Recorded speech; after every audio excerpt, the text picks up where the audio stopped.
नन्हे शरारती जासूस।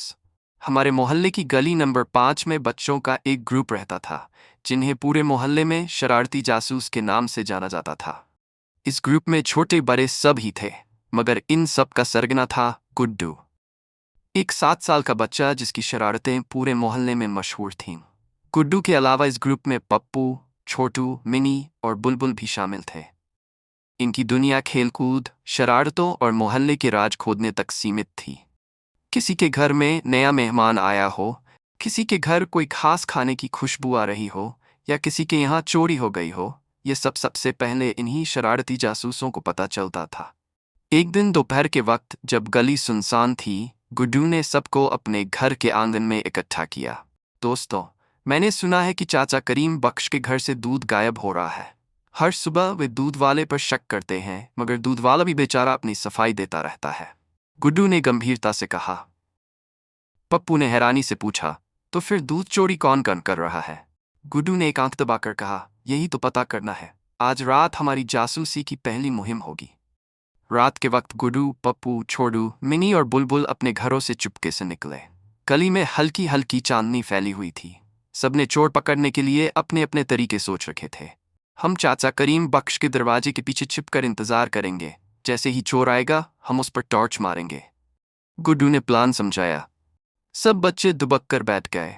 आधा घंटा बीत गया, फिर 1 घंटा। सबको नींद आने लगी, मगर गुड्डू पूरी तरह चौकन्ना था।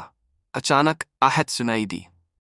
एक साए जैसी चीज दूध की बाल्टी के पास आई और छुप गई। चोर! गुड्डू ने जोर से चिल्लाकर टॉर्च ऑन की, मगर दृश्य देखकर सब हैरान रह गए।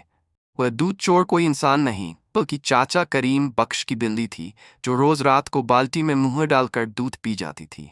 अगली सुबह बच्चों ने पूरे मोहल्ले में यह खबर फैला दी कि दूध चोर पकड़ा गया। जब चाचा करीम बख्श को सच्चाई पता चली, तो वे हंसते हंसते लोटपोट हो गए। उन्होंने बच्चों को इनाम के तौर पर जलेबियों का एक बड़ा डिब्बा दिया। मोहल्ले में अभी दूध चोर के पकड़े जाने की सनसनी खत्म नहीं हुई थी कि एक नई अफवाह ने धमाका कर दिया। पप्पू की दादी ने ऐलान किया कि उन्होंने रात को गली में एक सफ़ेद भूत देखा है। ये सुनते ही गुड्डू के जासूसी ग्रुप में नई हलचल मच गई। सबके सब दादी अम्मा के पास इकट्ठा हो गए।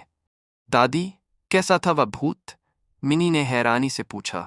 दादी अम्मा ने डरावनी आवाज में कहा, सफ़ेद चादर ओढ़े हुए धीरे धीरे गली में चल रहा था, और जैसे ही मैंने दरवाज़ा खोला वह गायब हो गया। गली में हड़कंप मच गया। चाची जुबैदा ने तो अपने बच्चों को शाम के बाद घर से बाहर निकलने से ही मना कर दिया, लेकिन हमारे शरारती जासूसों ने ठान लिया कि वे इस भूत का राज खोलकर ही रहेंगे। रात के वक्त गुड्डू, पप्पू, छोटू, मिनी और बुलबुल अपनी जासूसी किट, जो कि पुरानी टॉर्च, अम्मी की चादर और पप्पू के अब्बू का पुराना चश्मा था, लेकर मोहल्ले में निकले। सबने अपने चेहरे पर कालिख मल ली ताकि कोई उन्हें पहचान न सके। भूत जरूर आएगा, गुड्डू ने सरगोशी में कहा। आधी रात होने को आई, लेकिन भूत का नाम वो निशान न था। अचानक छोटू ने कांपती हुई आवाज में कहा, वो देखो। वाकई गली के कोने में एक सफेद साया हिल रहा था। भागो! बुलबुल ने चीख मारी और भागने लगा। बाकी सबके भी होश उड़ गए, मगर गुड्डू ने हिम्मत की और टॉर्च सीधी उस भूत पर मारी। जैसे ही रोशनी पड़ी, सफेद चादर हिलने लगी और अंदर से कौन निकला? चाचा रशीद का बेटा बबलू। अरे, ये तो बबलू है, मनी ने हैरानी से कहा। बबलू, तुम भूत क्यों बने थे? गुड्डू ने हाथ नचाकर पूछा। बबलू की हालत देखने लायक थी। वो मुंह लटकाए बोला, यार, वो मैं दरअसल रात को छुपकर चाचा करीम बख्श के बाग से आम चुराने जा रहा था। दादी अम्मा आ गईं, तो मैंने चादर ओढ़ ली और भूत बन गया। ये सुनकर सबका हंसते हंसते बुरा हाल हो गया। अगले दिन जब दादी अम्मा को असली कहानी मालूम हुई, तो उन्होंने बबलू को खूब सुनाया और पूरे मोहल्ले में ऐलान कर दिया, हमारे मोहल्ले में भूत नहीं, बस शरारती बच्चे हैं। स्कूल का नया हंगामा। अभी गली की भूत कहानी ठंडी हुई थी कि स्कूल में एक नया हंगामा मच गया। गुड्डू, पप्पू, मनी और बुलबुल को खबर मिली कि उनके स्कूल की सबसे सख्त टीचर मिसेज फातिमा एक दिन के लिए स्कूल नहीं आएंगी। अरे वाह, इसका मतलब है आज कोई होमवर्क चेक नहीं होगा, पप्पू ने खुश होकर कहा। लेकिन ये खुशी ज्यादा देर नहीं रही, क्योंकि स्कूल के चपरासी अकरम चाचा ने अफवाह फैला दी कि प्रिंसिपल साहब ने मिस फातिमा की जगह बहुत सख्त टीचर को भेजा है, जो बच्चों को कान पकड़वा कर क्लास के चारों ओर चक्कर लगवाते हैं। ये सुनते ही पूरी क्लास में सन्नाटा छा गया। गुड्डू ने सोचा, हमें पहले से पता करना होगा कि ये नए टीचर कौन है। इसलिए जैसे ही नई टीचर स्कूल के गेट में दाखिल हुई, गुड्डू और उसके ग्रुप ने मिशन जासूसी शुरू कर दिया। छोटू ने लाइब्रेरी की खिड़की से झांका, मनी ने चपरासी से सवाल पूछे और गुड्डू ने अपनी बहन के जरिए स्टाफ रूम से खबरें निकाली। कुछ ही देर बाद खुलासा हुआ कि ये टीचर सख्त नहीं बल्कि बहुत मज़ाहिया है। नई टीचर मिस सलमा थीं, जो पढ़ाने से ज़्यादा चुटकुले सुनाने में दिलचस्पी रखती थीं। जैसे ही वो क्लास में आई, सब बच्चों ने अपनी कॉपियां सीधी कर लीं और सांस रोक ली। बच्चों, सबसे पहले होमवर्क निकालो, मिस सलमा ने कहा। सबके चेहरे लटक गए, लेकिन अगले ही पल मिस सलमा खुद ही हंस पड़ी। अरे मजाक कर रही हूँ। पूरी क्लास जोर से हंस पड़ी। ये पहली टीचर थीं जो न सिर्फ बच्चों के साथ हंसती थीं, बल्कि खुद भी शरारतें करती थीं। अगले दिन पूरे स्कूल में मिस सलमा के चुटकुलों और मजाक की खबरें फैल गईं। गुड्डू और उसका ग्रुप पहली बार स्कूल में जासूसी के बजाय मज़े से हंसने में व्यस्त हो गया। अभी स्कूल की मज़ाहिया टीचर की कहानी गर्म ही थी कि महल्ले में एक नई ब्रेकिंग न्यूज़ आ गई।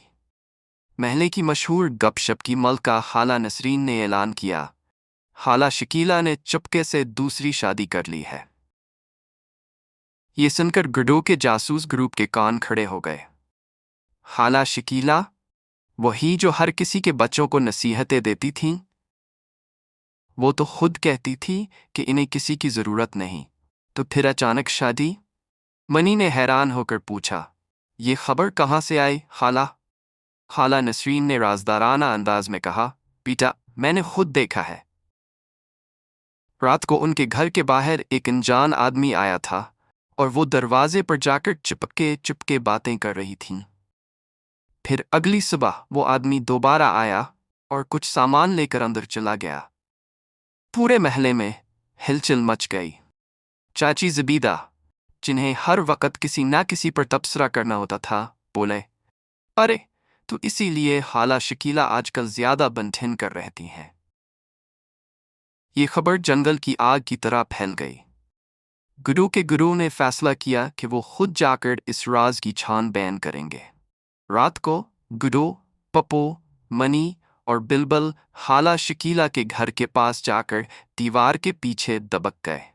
उन्हें लगा कि वो बहुत होशियारी से काम ले रहे हैं, मगर अचानक एक ऊंची आवाज़ आई, कौन है वहाँ? सबके दिल धक से रह गए। गुड्डू ने जल्दी से एक झाड़ी के पीछे छुपने की कोशिश की, मगर उसका जूता बाहर रह गया। और फिर दरवाज़ा खुला और सामने खुद खाला शकीला खड़ी थीं, हाथ में बैलन लिए हुए। तुम सब यहाँ क्या कर रहे हो? खाला ने गुस्से से पूछा। पप्पू हिकला कर बोला, वो बस चांदनी रात का नज़ारा कर रहे थे। खाला ने आंखें घुमाईं। चांदनी रात का नज़ारा या मेरे घर की जासूसी? सब खामोश हो गए। तभी अचानक दरवाजे के अंदर से वही अनजान आदमी बाहर निकला। सब ने सांस रोक ली। मगर ये कौन निकला? वो खाला शकीला का भांजा राहील था, जो दूसरे शहर से आया था और यहाँ पढ़ने के लिए रह रहा था।